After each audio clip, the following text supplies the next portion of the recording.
spectator, and still the Rams end up beating you because Jared Goff stunk up the joint with 4 turnovers in the first half in their last game, which was a loss at Miami. I think that the Rams are going to be hungry. Jalen Ramsey will be back in the lineup. We don't know how significant he'll be, but nevertheless, I don't think that the Rams at 5-3, as bad as they've looked at certain moments throughout this season, I think they always play the Seahawks tough. I think this is going to be one of those games. Obviously, Aaron Donald and Brock and those boys getting at Russell Wilson will be key. I think Jalen Ramsey's coming back this week for a reason, because you got DK Metcalf and Tyler Lockett to deal with. I think that the Rams will be ready. I think they'll show up, and I think that their defense, more importantly, will show up because of the way, the team wet the bed in their last loss. I just have this funny feeling. Usually when it comes to the Rams and Seahawks, Max, they always play one another tough, and whatever our expectations are, somehow, some way, it always ends up being a tad bit differently. It will be competitive, but I think that the Rams defense in this particular instance is going to be more reliable than the Seahawks offense, in my personal estimation. It's a great rivalry. The NFC West is stacked with them and stacked with excellent teams. And here's another example. And you're right. Especially I noticed, like, if the Rams are flying high and the Seahawks are having an off year, like, you don't want to see Seattle, because that turns into like a big game for them, and vice versa, right? They'll be the thorn in each other's side. And here they both have legitimate title hopes. If the Seahawks can get the defense together, and the Rams have to, play their best in order for that to happen. But I like the Seahawks offense here. First of all, they just lost. And I think Russell Wilson, as we're talking about Tom Brady and how he bounces back from losses, give me Russell Wilson in a game like this after his team was just embarrassed. The Rams have a really good defense, as we know. You mentioned Aaron Donald. Cowboys first week scored 17 points. Cowboys have a good offense. It's week 1. Otherwise, they played the Eagles, the Giants, Washington, the Niners, the Bears. Stop me when you hear a team with a fearsome offense, right? They have 2 losses this year. One, 28 points that the Dolphins hung on them, right?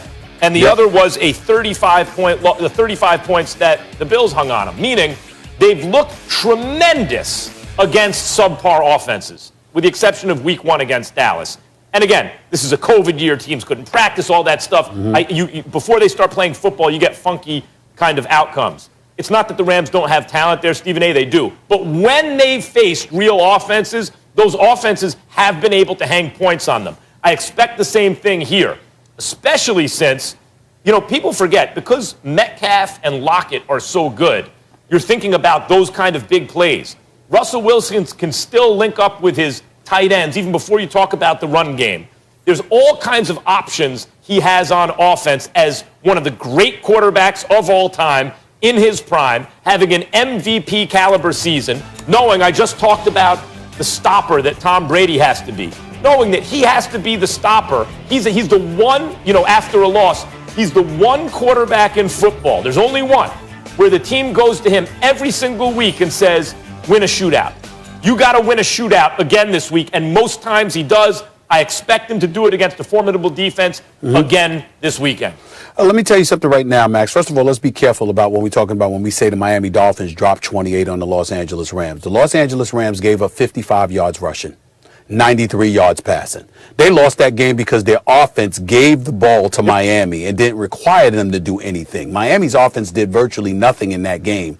Their defense obviously forced turnovers on the part of Jared Goff, so we've got to pay attention to that. That's number one. Number two, the Los Angeles Rams do not have a good defense. They have an elite defense. They are number 2 overall in points allowed, in yards allowed, in passing yards allowed, and they're number 5 against the rush. That is elite in the National Football League. That is what they are. That is who they are. Aaron Donald's got 9 sacks. Leonard Floyd's got about 4. Brock has got at least 2. I mean, they can get to the passer. And, oh, by the way, Russell Wilson has been sacked 24 times this year. So the way I look at it, I'm looking at this defense and I'm saying against Seattle, why should I not rely on the Los Angeles Rams defense in this particular situation, particularly with Jalen Ramsey coming back? Now, Seattle's got the number 1 offense, and they've got the number 1 passing attack, no question. But you don't have Carson running the football. Last time I checked, unless he's coming back, and I missed that report. The bottom line is their running game is suspect. So as a result of it,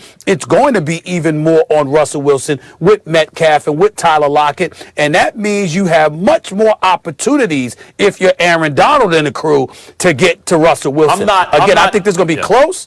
But I think that the Rams defense should be more trusted in this particular situation than Seattle's offense. I mean, but Seattle's offense hangs big numbers on people week in and week out. And I'll say this about the Rams defense. Look, Aaron Donald, to me, when I think of the greatest defenders I've ever seen, he's one of them. He might be like, if you're talking about defensive tackles, he's probably my number one of all time that I've seen, right? I think of the greatest defenders, LT and Deion Sanders and Reggie White and Bruce Smith and J.J. Watt recently. Aaron Donald, I think of him with those guys, and not at the end of the pack either. He's squarely in the middle of that pack, right? So I'm not doubting his talent or the Rams' ability, but I will point something out. When you talk about like how they are against the run and how they rate so highly across the board. The Cowboys have no offensive line this year, right? Up front in particular, they can be devastating with Donald. The Giants not only have no offensive line, but they have no Saquon Barkley.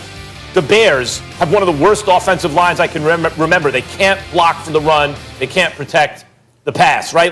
And I know every team plays teams like that by middle point in the season, right? You've had some soft opponents. But in particular, for a team with Aaron Donald up front, when you're facing those kind of teams, I think the kind of sense of your defense might be a little bit overblown. And even though Seattle is not like they have the most fearsome offensive line, they have a quarterback who frequently doesn't need it.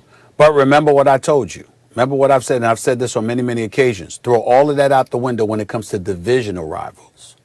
Because when you're divisional rivals, you're incredibly familiar with one another. You're more hyped for those games. There's an elevated level of urgency that gets attached to those games. And as a result, you usually see competitive matchups. I don't see a shootout between the Seattle Seahawks. I mean, if you want to call 34-31, for example, like like Miami recently had with Arizona or something like that, yeah. But I don't see Seattle dropping 40 plus on the Rams or anything like that. I think this is going to be a hard-fought game. I view it as something along the lines of 30-27. I'm just saying that I'm going to rely on LA's defense when it counts more so than I'm going to rely on Seattle's offense in this particular situation. I've seen Seattle, I've seen Russell Wilson, that really, Stephen A., the only game that they really lost where that other team was just better was Buffalo. Even Arizona, who was high-flying at the time, second in the division, and really playing well, it came down to a play in overtime, right? Seattle, like Russell Wilson can win these kind of games, whether or not you call it a shootout, win these kind of games when he's asked to carry the load. He has the weapons to do it, too.